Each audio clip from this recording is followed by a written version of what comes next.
One of my favorite things about the holidays are the holiday ornaments, especially if they're handmade. Check these out. We're talking sequins and glam, ladies, because these are absolutely to die for. Every single ornament you see, every single sequin, every single bead has been placed in the perfect spot by hand. Absolutely stunning. Now, these are special ornament kits that you can get at Hirschners.com. And the thing about Hirschners is that they have designed some exclusive ornaments just for them that you won't find them anyplace else. I want to show you how intricate and how detailed they are. Look at this ornament right here. Unbelievable. Every single bead has been placed. The trim, every part of it has been done by hand. And it all comes together, the whole kit. Look at this beautiful snowman. See how gorgeous he is? And not only the front and the sides, but the back is all detailed as well. And you know what? I'm going to give you some hints and some tips and some tricks on how you can make your own sequined ornaments. Okay, first of all, they come in a kit, as I mentioned, okay? This is the front of the kit, and what I like to do is hang on to the package because this kind of works as a visual for me, a colored visual. Inside the kit, you will also find the written instructions, which I have right here. And just like many other kits that you will find out on the market, you will see that there are some instructions here, but the legend at the bottom is going to tell you what bead goes where. And everything, like I said, comes in the kit. All the little sequins, all the little pins, all the little beads, they're all individually packaged. Now, here's a little tip from me to you. What I like to do is put everything in a meat tray. A clean meat tray, by the way. Don't recycle meat trays. Just ask your butcher. He'll be happy to give you a couple of them. And I always keep them on hand because look what I've done. I've laid all my sequins out, all the different colors that I might need because I might go from the hat to the scarf to the body. Everything's different. But that way, when I'm finished for the day, all I have to do is put all my supplies on my tray and I can store it away until I'm ready to do it again. Okay? Here's another little tip. I like to use a pair of needle nose pliers. Now, these pliers have little lines, little ridges inside, and it helps to hold the pin. These needle nose pliers don't. So I found that even though they're smaller, the pins were popping out when I was trying to use them. So I really like this one because it helps grasp the head of the pin. So I can really, pick it up and maneuver it a lot easier. Now, if you don't want to use needle nose pliers, then you'll definitely want a thimble. Actually, yeah, this is a thimble. I was thinking for your thumb, but I guess you could put it on your thumb. It won't fit. This one fits on your finger nicely. A funny story, my little boy was using this and he was making one and he said, "Man, Mom, my finger's getting sweaty." Which I just thought that was kind of cute. Anyway, as long as your finger's not sweaty, you can just keep on going. But these work great because, after a while, pushing the pins in, your finger might get sore. So it's always good to have one of these. But I personally prefer the needle nose pliers.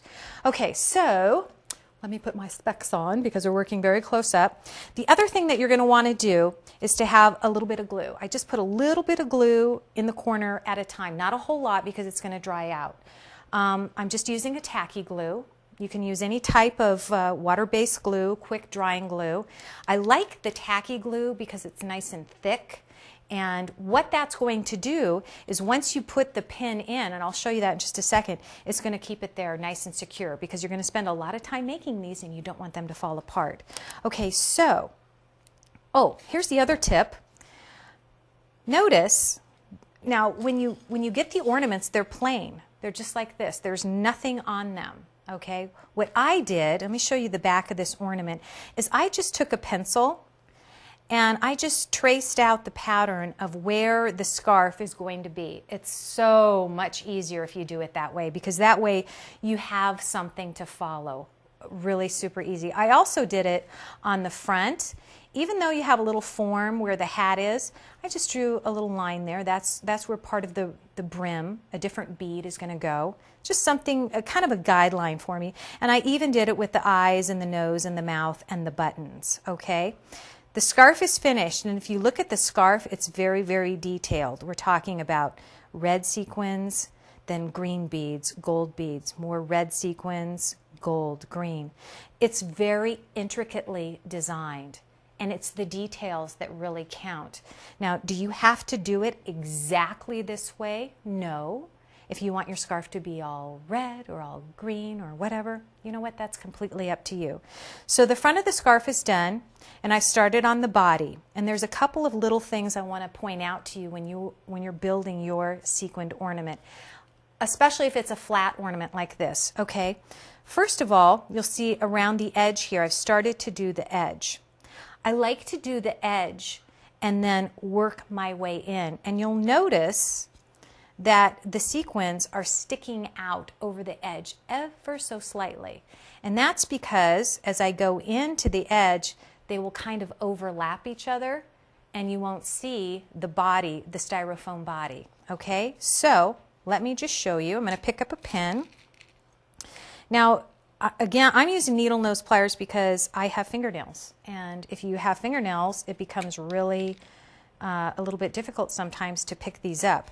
So with the body, it requires a silver bead and a sequined. Now, let me just point something out with this sequined. Do you see it right here? Oops, let me grab it again. It's concave, just like that. That's what gives it the sparkly part. It's also sparkly on the back, but you want the concave side to be facing down towards the body. Okay, so I'm going to put it on my pen just like that. Take a little spot of glue. And then I want to show you, see where I've overlapped the body here? The front, I want to go in right here and put in my other sequined, just like that. See how that fits? It just kind of fits snugly underneath the edge. That way you completely cover the body and you won't see anything, okay? So that's a little tip for the body. All right, now let's go back to, do you see I have the face here? Now, if I did the face first, then what would happen is I'd go in and my sequins would then overlap my face, so I'm not going to do that. I'm going to do the body first, and I'm going to go around but close to the eyes and the mouth. Okay, just like this. I'm just going to get kind of close. See, just like that. I don't want to go over the eye too much. I want my eyes and my mouth to overlap the body. So as I begin to build my snowman, I'm going to go in and I'm going to get close to the face, but not over it. Okay? Those are some great tips for you to build your own sequin snowman. And when you're finished, look at how stunning this is going to be. And you know what? It's quite heavy. You also get, with the kit, some of the string to help you hang your ornament. They're so beautiful, you can't help but not want to hang those and display them.